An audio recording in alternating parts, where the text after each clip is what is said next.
This episode is brought to you by HASA. Liquid is clearly better. Liquid chlorine is the highest purity, works immediately, has no added cyanuric acid or calcium, and it will leave your pool safe, clean, and clear. And by the Bottom Feeder professional grade battery powered vacuum system.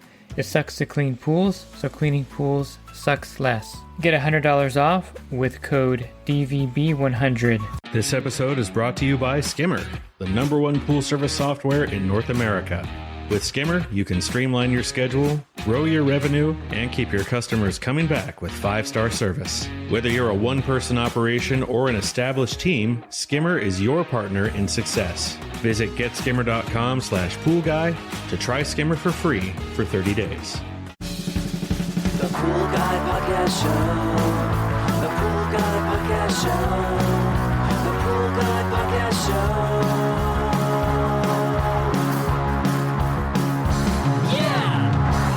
Hi, welcome to the Pool Guy Podcast Show. In this episode, I'm going to take some time to unpack and expand on some questions I get on YouTube. I get a lot of questions each week or each day on YouTube, and I'm taking some here that I think a lot of you would benefit from and expanding on them because I can only answer maybe 1 or 2 sentences on YouTube, or I just heart the comment, and so here is where I get a chance to expand on that. Are you a pool service pro looking to take your business to the next level? Join the Pool Guy coaching program. Get expert advice, business tips, exclusive content, and get direct support from me. I'm a 35-year veteran in the industry. Whether you're starting out or scaling up, I've got the tools to help you succeed. Learn more at swimmingpoollearning.com. The first comment is from a viewer that ordered some of Mikey's quick couplers. He says, "The parts are awesome. I ordered the part expecting it to arrive in a week. Well, the owner, Mike, showed up to my door the very next day with the part in hand. He's a wonderful guy and so caring. I would recommend these to anyone and everyone needing to replace the union coupler. I may order another to have a backup on hand." I think this is a great demonstration of Mike's great customer service. So Mikey's Quick Couplers is a business that he established a few years ago where he makes these snap-on fittings for the union. They're actually really a great product, and I've heard from more than one person that he'll actually deliver the part to you if you're in the Arizona, I think Phoenix, Arizona area. He'll actually come to your house and drop it off.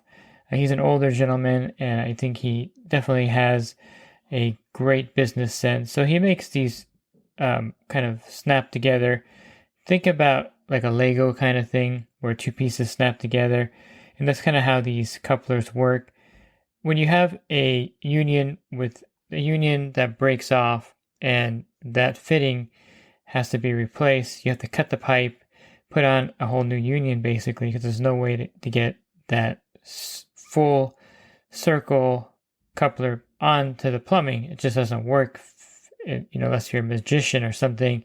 So this one actually splits in 2 parts and then snaps together. So he makes them for the Pentair SuperFlo. He makes them for the Prayer 2-inch ball valve, the Pentair and Hayward salt cells. That's really a good one because a lot of times you'll get an account and the particular fitting or coupler is stripped from someone using channel lock trying to get it on and off because the plumbing is not quite straight.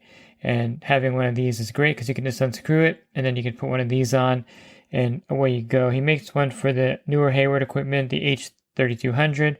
He makes one for the Jandy. He makes one for the 2-inch Jandy Caretaker. There's also one for the Autopilot. He also has one for the Hayward 200, which is for the Hayward backwash valve. He has one for the Pentair backwash valve. And I think you definitely would want to get these because it saves you a tremendous amount of time and effort in repairing them. You can go to his site and look at all these products. So go to Mikey's quickcoupler.com, MIKEYS quickcoupler.com, and you can see his products there.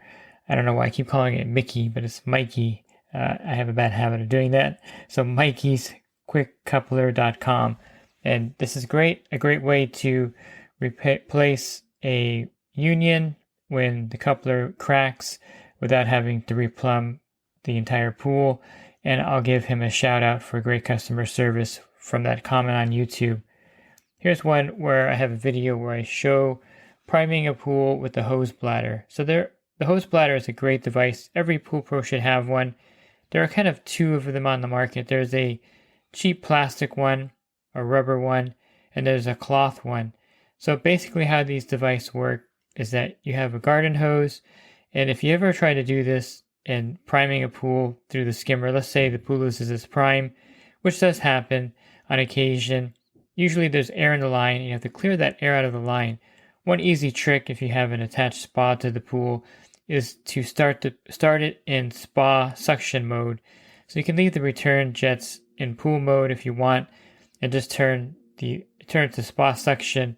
And generally you can get it primed in the spa, and you just turn the Jandy valve back and forth slowly until all the air in the pool line is cleared out. But if you don't have an attached spa, or if that fails, you'll need another way to prime the pool or to blow the air out of the line. Sometimes the line is 50 feet from the equipment or even 100 feet. And so the drain bladder is great because without it, you'd have to maybe put a t-shirt in there, put the garden hose in and hold it down, because what happens, the garden hose by itself just won't push the water straight down the pipe because of gravity. It'll just come back up the skimmer and go back to the pool. So the drain bladder goes on the end of the hose. You put it into the plumbing as far as it'll go. So I usually push it down as far as I can go in the skimmer. And then you turn on the hose. And basically the drain bladder closes off the water from coming back into the skimmer and pushes all the water towards the pump. You can also do it from the pump end back to the pool, but I find it's more successful usually from the pool skimmer to the pump. Now, this is where the tricky part is, and this is where the question comes from. It says, did you take the bladder out of the skimmer when you turned on the pump? At some point, you're going to have to do this when it starts priming. And sometimes you are running rapidly to the hose to turn off the hose, because if you don't, and if you're using the cheap rubber ones, the black rubber bladder, which I've used before, the cloth ones are pretty expensive.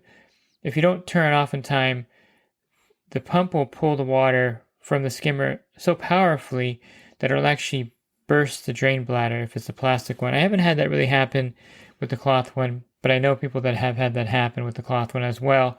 But the pool pump's pulling so hard on it that it'll actually burst it because it really wants to pull that water into the pump. So what you have to do is turn on the hose, put the drain bladder in as far as it'll go, turn on the hose. Once you see the water going into the pump, turn on the pump, and it's going to start to prime up. Once it starts to catch its prime, there's some water going in there. You kind of know when it's catching its prime if you have some experience out there. You quickly want to run over. It's good with two people as well. If the homeowner is available, I always have them stand by the hose, and then I'll tell them, okay, turn the hose off, and then they'll turn it off. But if you're by yourself, which is the case out there, and most of the time you're by yourself, you have to run quickly and turn the hose off, and hopefully you'll turn it off in time. The pool will continue to prime, and it won't pop the drain bladder or pull the drain bladder to it where it breaks. I think I did have one of the cloth ones tear on me before, now that I think about it. It had a small tear in it because I wasn't quick enough. But this is an effective way to prime a pool when it loses its prime, because basically there's air in the line at some point, and there's no way for the pump to pull the water from the pool with the air in the line, and the drain bladder clears it out. And I highly recommend having one of these on your truck. Here's another question that I had on the SuperFlo VS. Also, the WhisperFlo VS has the same controller on the back. And someone asked, how do I separate, for example, 3 hours in the morning and 2 hours in the afternoon? Because it seems the hours running immediately one after the other, right?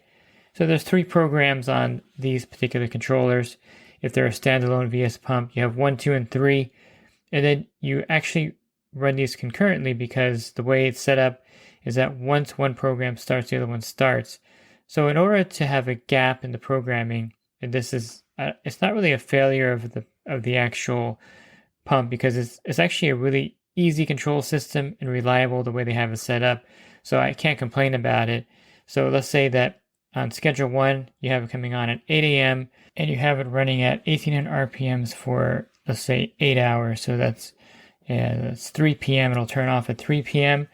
And then program 2 will start up. So let's say you have program 2 running at right when the program 1 stops and is running for 4 hours at 2400 RPMs, and then the pump turns off. In program 3, you can leave that blank, or you can enter another program. But let's say you wanted to separate those two and you wanted a gap in between. It's pretty simple to do. So program 1 is running from 8 a.m., 8 hours at 1800 RPMs. Program 2, you can have it running for 3 or 4 hours. Let's say 4 hours. So you want it to come on program 2 at 3 and end at 7. And just program in 0 RPMs. So it'll actually have the cycle going, and then at 7 p.m. it'll turn off that cycle, so to speak, but it's not running because you have it at 0 RPMs. And then program 3 you can put in from 7 to 11 p.m. at 2400 RPM. So you see how you can kind of create a gap there by just using program 2 as kind of like a 0 RPM program. It's actually a great system. I like how easy it is to program. And if you did want to create a gap, that's how you would do it with the Pentair SuperFlo VS and Pentair WhisperFlo VS. And here's another question here. Do I add muriatic acid if it's low? So I think he's asking if the pH is low, do you add muriatic acid? Here is where a lot of confusion comes in. And I think this is not unusual to have some confusion about what muriatic acid does. I've had this question before, and it's one of those things where since muriatic acid, it doesn't really have a clear definition as a pH down, people tend to add it thinking that it's going to raise the pH. I know that sounds weird if you're a veteran in the industry, but it's one of those things where it's not really clear that to raise pH, you need to add a base. And unless you get properly trained, and a lot of homeowners aren't properly trained or don't go on the forums or search for these answers, really, if your pH is low, you're adding a base to raise the pH. And I wouldn't consider baking soda the best base because it's mainly to raise alkalinity without raising pH. I know that the Arm & Hammer bag says that it can raise pH, but it's really slow. It's not highly effective. Baking soda mainly is used to raise alkalinity and not pH. There are 2 products you can add to the pool to raise pH. One is soda ash, and this will raise the alkalinity as well as the pH. And the other one is 20-miltene borax. I know that sounds weird, but 20-miltene borax is a great alternative to soda ash. Soda ash, in my opinion, is a pretty messy product. It'll cloud the pool up, and it also raises the alkalinity along with the pH. And so if you don't want to raise the alkalinity with the pH, you're kind of stuck because soda ash does both. Whereas 20-miltene borax is a product that is sodium tetraborate. It's a borate product, but it has a high pH. The pH is anywhere from around 9.2 to 9.6. So you can see how this would definitely raise low pH up because you're adding this base product that's a high pH. It has a high pH and it's going to actually raise the pH in the pool. I find that it doesn't raise the alkalinity. Bob Lowry said that it raises it. I think if you look at his information, it says it raises the alkalinity a certain percentage, but I find that it actually keeps the alkalinity about the same. It doesn't raise it as much as I think Bob Lowry found out in the lab, but in a real pool situation, I found that the alkalinity does not go up nearly as high as if you're using soda ash. Plus, it's a very clean product where you put it in the pool and it won't cloud the pool up for a couple of days. So I definitely recommend, if your pH is low, to add 20-miltene borax to the pool. You're also adding borates to the water, which also helps the water as well. And I would say that don't get confused. Muriatic acid is a pH down to lower the pH in the pool, and borates, or I should say 20-miltene borax, raises the pH in the pool, and also soda ash will raise the pH in the pool if it's low. And this last question here is about what battery I was using in the Riptide that I filmed. So I did a video on the Riptide Beast Mode, and he asked me, is that a 125Ah battery? Now, no, it was a 100Ah battery. I don't know if they have a 125. They probably do. It won't fit in the Riptide, I don't think.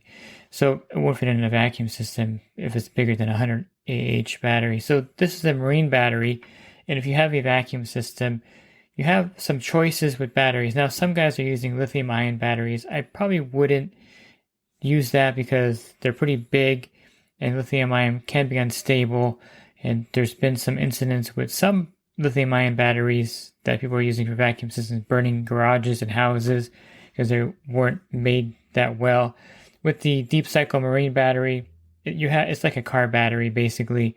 There's no chance of that thing catching on fire and burning down your house. There's different choices, and the choice is based on specifically your tolerance for weight and how much runtime you want for your machine. So if you have a hammerhead or a riptide, a decision of which battery to get is important because the bigger the battery, 100Ah, the heavier it is. So some people like it lighter, and I am on the lighter side usually. So 35Ah is about 25 pounds or so. The 55Ah is about 35 to 40 pounds. I think that to me is a sweet spot as far as size and the time it's going to run for. And then the biggest one is 100Ah battery, which is 60 to 70 pounds. This makes your cart pretty heavy. So if you're pulling it up on curbs, it's really not a big deal because you have a hitch on the back of your truck for the riptide or hammerhead. But it does become a factor if you're going across grass or if you're going across something soft or going up a lot of steps. It does add more weight to the cart. So I find that if you wanted the lightest cart, the 35Ah is good, and the battery should run for about 3 or 4 hours before needing to be recharged, which gets you through your day pretty easily in most cases. If you wanted a little insurance, but still a pretty light battery, the 55Ah would be my choice, and I've used this before.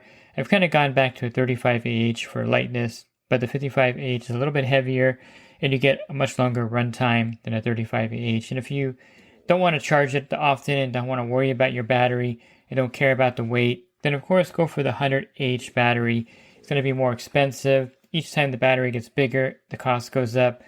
And that's why a lot of times I just like getting the smaller battery because then I can replace it for $70 when it wears out versus replacing it for $180 with the bigger battery.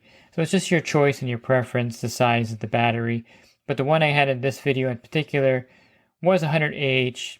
I did it for optics because it looks really good in the video with the whole battery compartments filled up. Kind of looks weird on the riptide because there's no battery box. And so it's just sitting there in the back of the sitting there in the cart itself. And the 100Ah has a more pleasing look to it. It fills the cart up nicely. Only reason I use it was for the video, but I do have different size batteries for the vacuum systems on hand. The 35Ah, and by the way, I recommend that you get maybe an 18Ah battery. Keep it in your truck so that if you do run out of power, which sometimes could happen, you can simply put it in the back of the cart and you can connect the riptide to it and use that battery. Just like an emergency battery. They sell a battery box as well. Not a bad idea to have one of those as well with the 18 or 20Ah battery in there. And you can take the riptide off the cart if you need to and take it to a stop where you can't get the cart back. But having a spare battery is really important. And I think if you're using a large battery on the riptide, you don't have to worry about charging it too much. But you always would want to have a spare. The last thing you want to do is run out of power and you're out there at a pool where you have to pick up the leaf debris and your battery's dead at that point. Looking for other podcasts I've recorded, you can find those on my website, swimmingpoollearning.com. On the banner, click on the podcast icon. There'll be a drop-down menu of over 1,600 podcasts there for you. And if you're interested in the coaching program that I offer, you can learn more at poolguycoaching.com. Thanks for listening to this podcast. Have a great rest of your week, and God bless. This episode is brought to you by HASA, providing products that deliver clean, healthy water for every aspect of everyday life. The bottom feeder battery-powered vacuum system, portable, powerful, and only weighs 12 pounds. And Skimmer. Get Skimmer, America's #1 pool service software. Podcast listeners can try Skimmer for free at getskimmer.com/poolguy.